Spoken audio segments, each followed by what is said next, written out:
My name is Samira Al-Jahani, and if you had met me a few years ago, you would never believe that I would still be alive to tell this. I was born as the only daughter of a Saudi prince, raised in a palace so luxurious that it seemed impossible for anyone to suffer inside it.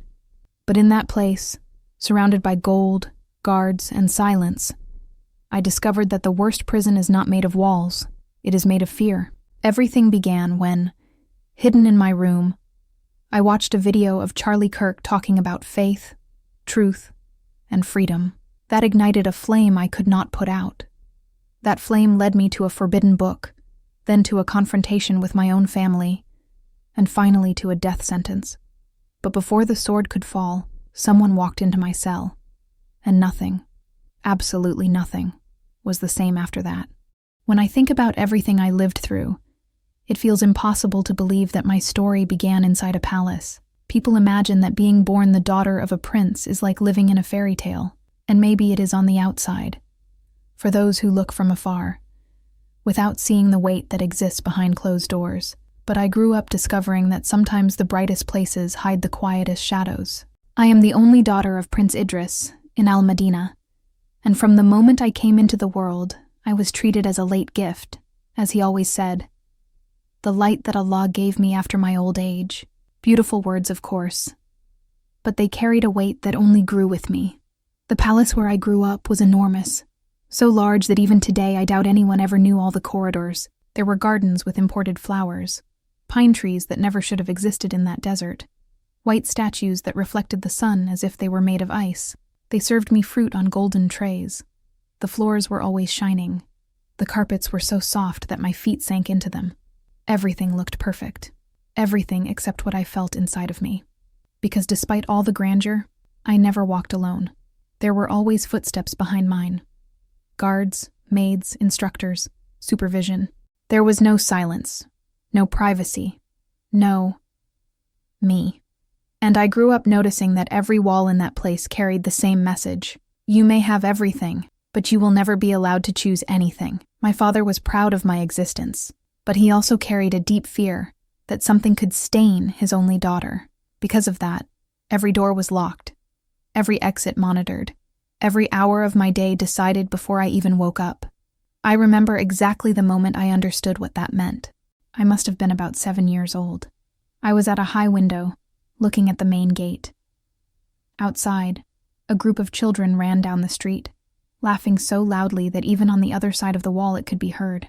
They kicked an old ball, yelled at each other, stumbled, stood up again, lived, and I, standing there behind the locked window, felt something I did not yet know how to name at that age.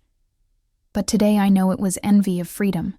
I had gold, they had air, I had luxury, they had the world.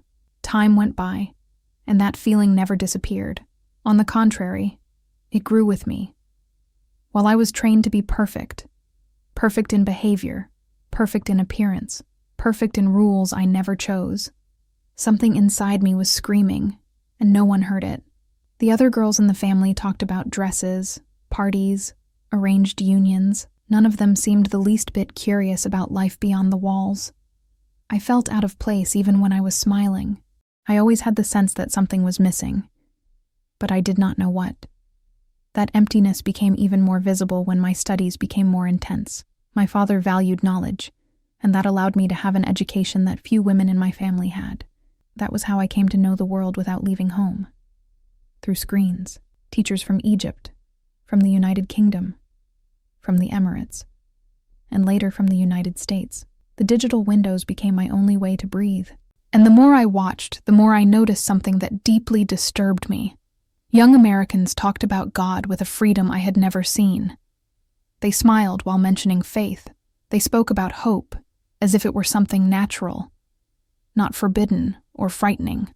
I watched those things in secret, because even supervised classes were not enough to satisfy my curiosity. It was as if each new video opened a crack inside me, a small fracture in the inner prison I had carried since childhood. Then came the moment that changed everything. My father hired an American English teacher, Emily Harper, and I was not prepared for the impact that woman would have on my life. Emily was not just an instructor.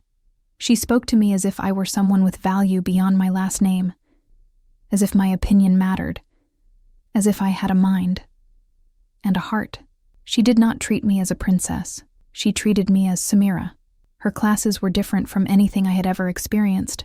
Emily used stories to teach, stories with values, with lessons, with depth. They were not just text to translate.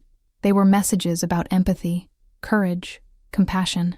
She never mentioned religion directly, but there was always a subtle spiritual layer, almost imperceptible, hidden between the words. And for some reason, that layer always reached me first. I remember the day she said the sentence that ignited a revolution inside me. When people find truth, they find freedom. That struck me far too deeply. Truth, freedom, two words I had never connected in the same sentence. And in that instant, before I could even understand why, I felt as if I were hearing something forbidden, yet necessary. The class ended, and I remained there staring at the frozen screen, looking at her face, and feeling something difficult to explain. That night, when I went to my room, I opened my tablet and went to the video platform. I wanted to understand why that phrase was affecting me so much. And there, as if the algorithm had read my thoughts, a recommended video appeared. The thumbnail showed a man speaking intensely, something I found unusual for American lectures at that moment. The title caught my attention. It was about faith, freedom, and persecution in the Middle East. His name was Charlie Kirk. I pressed play. And at that moment, without me knowing it, my whole life began to change. I had never heard anyone speak like that. He didn't attack cultures. He didn't attack people. He didn't attack countries. He spoke about freedom of conscience. He spoke about emotional courage, about the importance of seeking answers with sincerity, about the relationship between faith and meaning in life. He talked about how many people in the world were afraid to explore questions, and how this fear kept millions prisoners within themselves. And then he said a phrase that became impossible to forget. Truth sets people free, even when it costs everything. That hit me hard. It shattered me. It exposed me. I felt tears streaming down my face even before I realized I was crying. It wasn't sadness. It was recognition. I didn't know what truth he was talking about, but for the first time I realized I wasn't free, and for the first time, I felt the desire to be. After that video, I started watching one after another. It was like I was opening a door that had always existed, but that only now I had the courage to face. Charlie spoke of Christian faith in a hopeful tone, of Western values in an inspiring way, and of persecution with seriousness, without hatred, but with courage. And that moved me in ways I didn't have words to explain. For days, I tried to act normally, pretending that nothing was happening inside me. But of course, it didn't work. One quiet afternoon, I sat with my father in the library, a place where he felt more comfortable talking. And without thinking, I asked, "Dad, who is Isa really?" I should never have asked that question. He put down his rosary, turned slowly to me, and with a mixture of surprise and irritation, said that Isa was just a prophet, and that any different interpretation came from corrupt sources. The conversation lasted less than 2 minutes, but it destroyed weeks of accumulated courage. My mother, who overheard part of the dialogue, came to me later asking me to stop asking Western questions. But the questions didn't stop. They increased. During the next class, Emily noticed I was restless. I tried to hide it, but I've always been terrible at disguising emotions. At the end of the explanation, she took a deep breath and said in a low voice, almost as if she were talking to someone else, "There is a book that changed my life." And then she added, "If you ever want to understand freedom, real freedom, read it." I didn't say anything, but I felt my heart race as if I were running. I knew which book it was. I knew the weight, and I knew the danger. But even so, when she discreetly asked if I wanted her to send it to me, I replied, "Try." I knew I was crossing an invisible line from which there would be no return, but I had already felt too much to pretend that nothing was happening. And it was in that simple and intimate moment that my life began to move towards something I never imagined, something that would change not only my destiny, but my entire soul. When Emily sent me the file, my hands trembled. It wasn't an ordinary file. It wasn't a document. It wasn't a textbook. It wasn't neutral reading. It was something I should never touch. Something all the voices from my childhood told me I should fear. But for some reason, when I saw the name there, so simple and so forbidden, Gospel, I felt as if time had stopped around me. My heart was beating so hard I could hear it in the silence of the room, and at that exact moment, even before opening the file, I already knew that nothing would be the same after that. I sat on the edge of the bed, the dim light of the lamp illuminating my fear more than my face. I took a deep breath, touched the screen with my fingertip, and for the first time in my life, read the first words of the Gospel of John. I wasn't expecting anything special. I just wanted to understand what was there. But something happened, something I could never explain logically. I read, "In the beginning was the Word," and the feeling was as if someone had lifted an invisible veil from my eyes. It was as if each sentence had been written directly for me, directly for that room, directly for that night. The more I read, the more something inside me ignited. I had never felt this before. Never. It wasn't fear. It wasn't ordinary emotion. It wasn't curiosity. It was presence. It was as if those words were alive, as if they were looking back at me, as if they were calling me by name. When I got to the part that said that light shines in the darkness and the darkness cannot defeat it, I had a clear, almost physical, feeling that that phrase was piercing me, that it was separating me in two, the Samira I had been up to that moment, and the Samira I was about to become. I tried to keep reading, but my eyes began to blur with tears. Without realizing it, I placed my hand on my chest and felt my heart pounding as if it were trying to escape. The room seemed larger, the air lighter, the silence deeper. I felt such an intense calm that even today I can't find other words to describe it. It was as if everything I had searched for my whole life was there, hidden between those lines, as if God were whispering within those words, asking, "Do you finally want to know who I am?" And it was there, that night, in that silent palace, in that bed where I had so often cried in secret, that I did something I had never done before. I spoke to God, not with the rehearsed words I had learned, not with fear, not repeating phrases that belonged to others. I simply opened my mouth and spoke to him. Truly, for the first time. I had no rehearsal, no rules. I wasn't sure what to say. But I said something like, "If this is true, if this love is real, show me. I want to see." When that short prayer left my lips, I felt an energy course through my body. It wasn't a vision. It wasn't a sound. It wasn't something external. It was internal, as if a door had been opened inside me.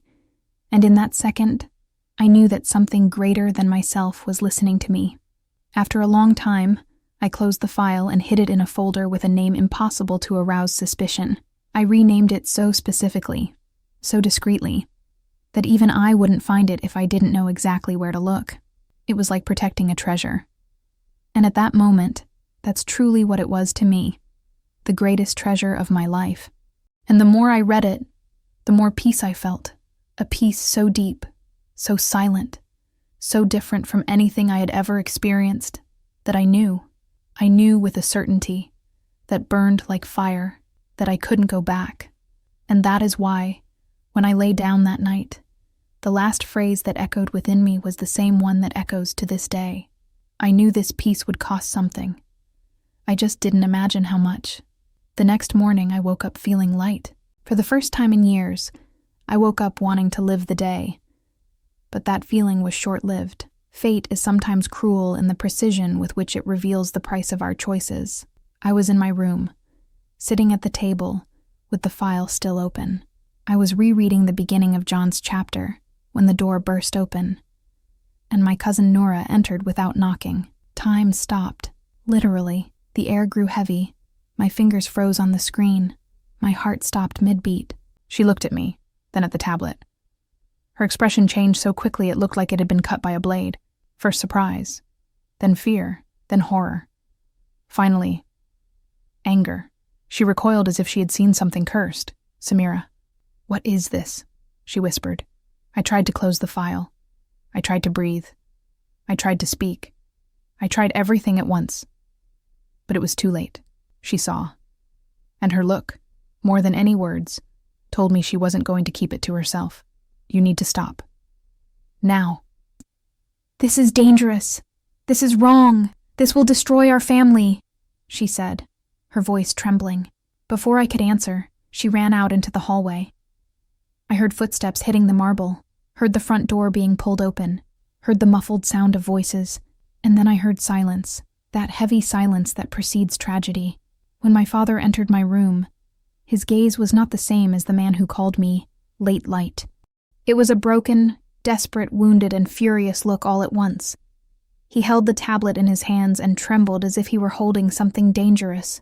What did you do? How could you? Who put that idea in your head? He asked, his voice low but sharp. I tried to explain.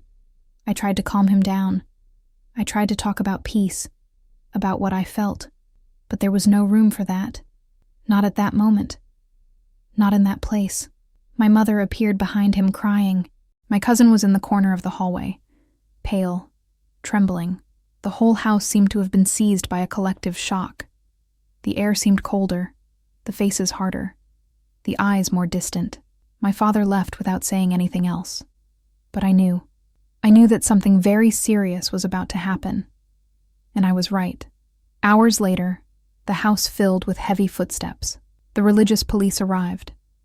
I heard doors slamming, muffled screams, instructions, and then they knocked on my door. When they opened it, 6 men entered. Before I could react, my hands were held, my wrists handcuffed. It all happened too fast, as if real life had turned into a scene from a movie in reverse, because in movies, the character is always prepared. I wasn't. I was led down the hallway while servants looked away. My father didn't look at me. My mother was crying but didn't say a word. And I didn't cry. I didn't scream. I didn't beg. It was strange, but it was real. Peace remained, even amidst the chaos. I was taken to an interrogation room. Sharp questions, heavy accusations, looks that wanted to break my soul. I was taken to court. My name was called out loud. I was accused of abandoning traditions, no matter how many justifications I tried to give. In that system, the decision didn't depend on me. When the man announced the sentence, I heard it as if I were outside my own body. 30 days until the execution, 30 days until the end, 30 days until darkness. But strange as it may seem, I felt no hatred.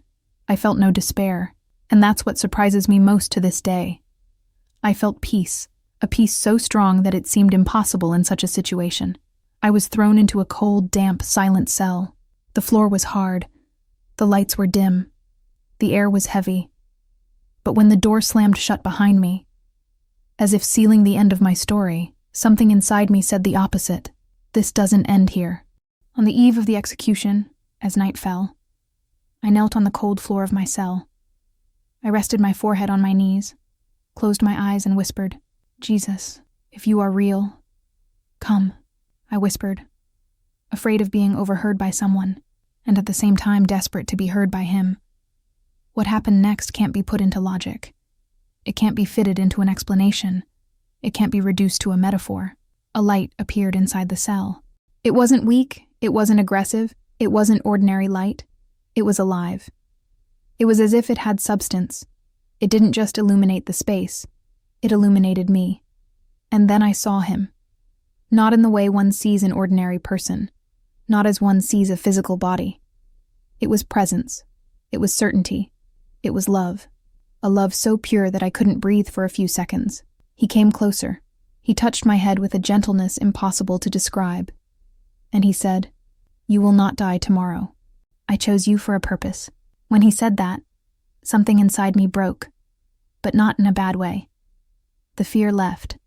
Courage entered, as if my soul had been rearranged in seconds.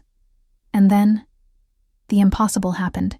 The cell door opened by itself. The guards were fast asleep, as if sedated. The cameras were all off at the same time, without explanation. I simply got up and walked. I walked down the corridor. I walked across the courtyard. I walked towards the exit. Nobody saw me. Nobody stopped me. And when I reached the final gate, it opened as well, alone, as if he were waiting for me. And I crossed over. When I crossed that gate, I could still feel the light inside me, as if it had clung to my skin. I didn't know where to go. I didn't know who would help me. I didn't even know if I was truly free, or if it was all just a dream about to end. The early morning air felt too cold, too real, and each step outside the prison walls was a step I never imagined I would take. It was as if I were walking outside my own story, as if I had stepped out of a book that didn't belong to me. I walked a few meters, still a little dizzy, trying to figure out if I should run, hide, scream, or simply fall to my knees, but before I could decide anything, I heard a sound. Low beams slowly approaching. My heart raced. I froze. Part of me thought it was the army. Part of me thought it was all over. But when the car door opened, a woman got out. She was thin, with a firm face, attentive eyes, discreet clothing. She seemed to have been trained not to draw attention, but her eyes carried something I recognized instantly, the same peace I had felt in the cell. She walked quickly towards me and said only one sentence, "Samira, come in. Time is short." I froze, trying to understand how she knew my name, how she knew I would be there, how she arrived at that exact moment.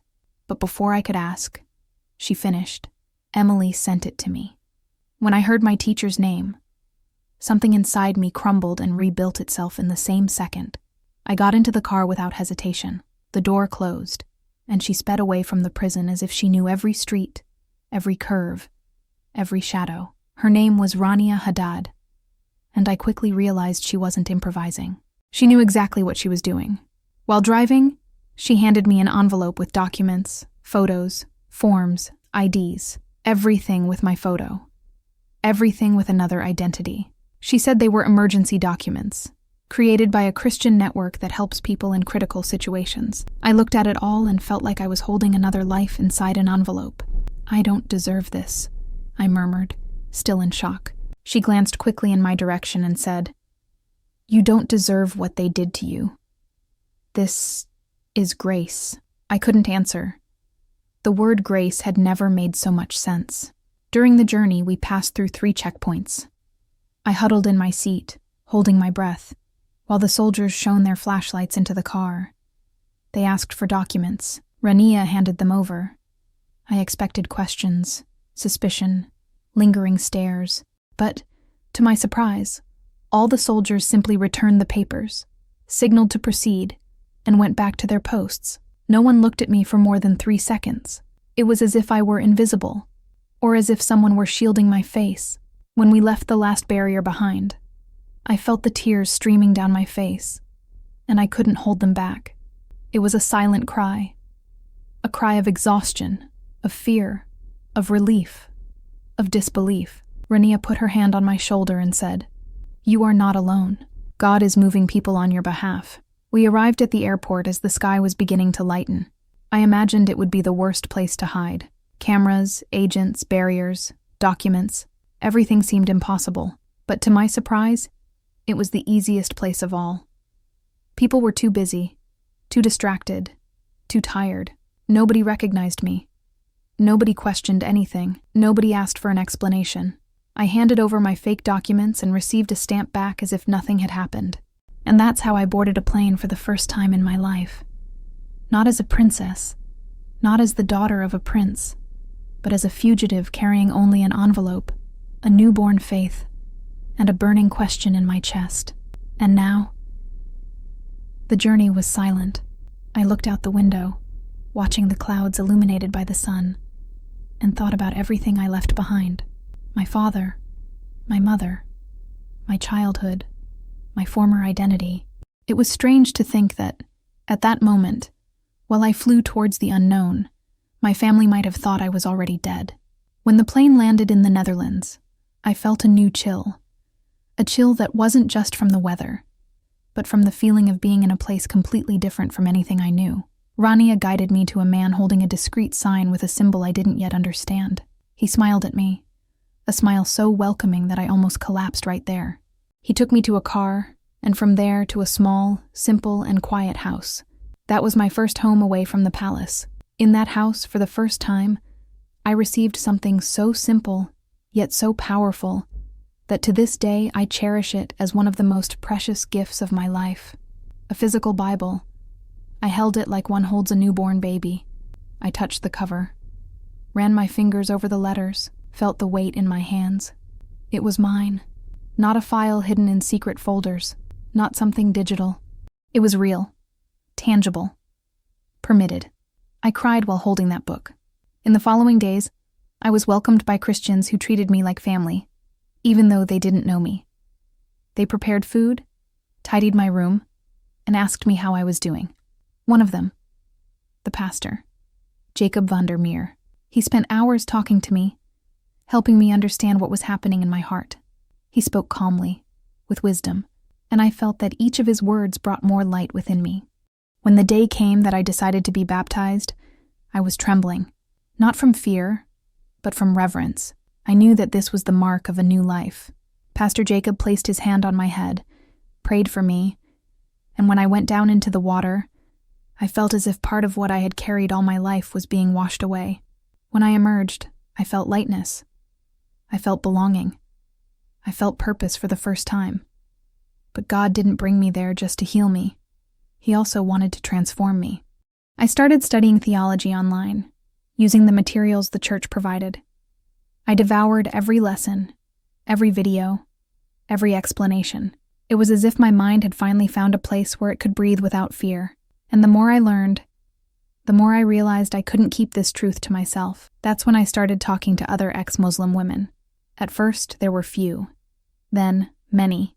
They told me painful, profound stories that reminded me of my own life. And I listened to them. I advised them. I prayed with them. Not because I was special, but because now I knew the one who heals. Over time, I decided to create a secret support group called The Way Back. The name came about because she felt that God didn't just want to save these women. He wanted to bring them back to what had always been theirs: dignity, worth, light. And that group, hidden in the depths of the internet, became a refuge for many wounded souls. It was during this process that I met Daniel Brooks. He was a volunteer at a humanitarian organization and had gone to the church to talk about a project to support refugees. When we introduced ourselves, I felt something different. Not something romantic at first, but a sense of recognition. It was as if our paths had been drawn to cross at that exact moment. He listened to my testimony with eyes full of compassion. Not pity, true compassion. And when he said, "You are living proof that God still performs miracles," I felt my heart move in a way I didn't expect. We spent weeks working together on projects, writing reports, organizing aid for refugees. Gradually, the conversations became deeper, more personal. We talked about purpose, faith, healing, the future. Love didn't erupt like an explosion. It was born like a seed. It grew silently, but powerfully, until one day, he asked me to walk with him near a lake. And there, with a trembling voice, he told me he wanted to share his life with me. We got married in a small ceremony, surrounded only by close friends. It was simple. It was pure. It was perfect. And on that day, as I held Daniel's hands, I felt that finally, after a lifetime, I had found a home that wasn't made of walls, but of presence. I thought the worst was over. But life always tests us one more time before allowing us to move on in peace. Everything seemed stable until the day I decided to open my old email, driven by a curiosity I thought was harmless. There, among empty messages and old notifications, was one that made my hands tremble. It was from an anonymous address. The subject line simply said, "Your father." My heart froze. When I opened the email, there were only a few words. "He is very ill. He wants to see you. Come before it's too late." I reread the message dozens of times. My mind started racing. My breathing became heavy. It was as if two versions of me were fighting inside my chest, the daughter who still loved her father, and the woman who knew what would happen if she went back. I spent days without sleeping. I thought about my mother. Alone. I thought about my father's face. I thought about the last time he looked at me. I thought about the risk. I thought about the mission I had now. Everything seemed like an impossible choice, as if any decision would tear half of me apart. An emissary from my family secretly arrived in Europe. He met me in a discreet cafe, placed an envelope on the table, and said, "He wants you to come back. It's now or never." I felt my legs weaken. I knew what that request meant. I knew that if I went back, I wouldn't come out alive. But part of me wanted to go. Part of me wanted to hug my father one last time. Part of me wanted to tell him that I forgave him, that I loved him, that the light I found didn't replace him. It only healed me. But deep down, I knew the truth. I had a bigger mission now, and so, that same night, I wrote a letter to my father. A letter that began with, "I love you," and ended with, "One day, we will see each other in the light." I folded it and kept it inside my Bible, near the gospel that changed everything. I never sent that letter. And it is precisely here where my story takes its most profound turn. When I look back at everything I've been through, from the cold prison corridors to the first religious service where I felt true freedom, I understand something that previously seemed impossible to believe. No pain that we surrender to Christ is wasted. Every tear, every loss, every night of fear, it all transformed into purpose. And today, when I breathe this air of freedom, when I can speak the name of Jesus without whispering, when I can walk without looking back, I know exactly who sustained me every step of the way. I didn't survive because I was strong. I survived because Jesus entered my story when no one else could. And if my journey touched you in any way, remember, the same Jesus who opened the door of my cell can open any door in your life too. Nothing is impossible for him. Nothing is lost for him. Nothing is too far for him. And before you move on to the next video, I want to ask you something important. If this story resonated with you, subscribe to the channel now. Hit the like button so that more people can be reached by testimonials like this one. And comment below, "I love Jesus." This comment, in addition to strengthening your faith, also pushes this message to more people who need to hear it. And now, get ready. The video that's appearing here next to this is one of the most powerful testimonies we've ever shared on the channel. The story of a young man who risked absolutely everything after watching a Charlie Kirk video.